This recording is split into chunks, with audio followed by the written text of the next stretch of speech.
నేను ఎప్పుడు చెప్తుంటాను, చిన్న చిన్న పనులు పెద్ద పెద్ద ప్రయోజనాలను చేకూరుస్తాయి. మరి ఇప్పుడు ఈ చిన్న చిన్న పనులను ఎప్పుడు మొదలు పెట్టాలి?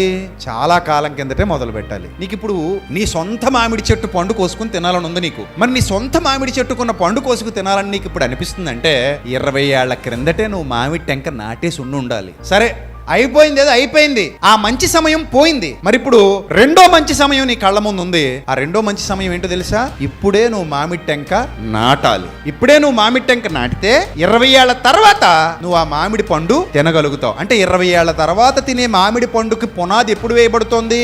20 ఏళ్లకు ముందు వేయబడుతోంది. అందుకే నేను చెప్తున్నాను, చిన్న చిన్న పనులు మొదలు పెట్టండి, పెద్ద పెద్ద ప్రయోజనాలు భవిష్యత్తులో మీరు చూస్తారు. ఒకేసారి ఎవడు ₹1,00,00,000 చేతిలో పట్టుకోలేడు. ఒకేసారి ఎవడు ₹1,00,000 జేబులో పెట్టుకు తిరగలేడు.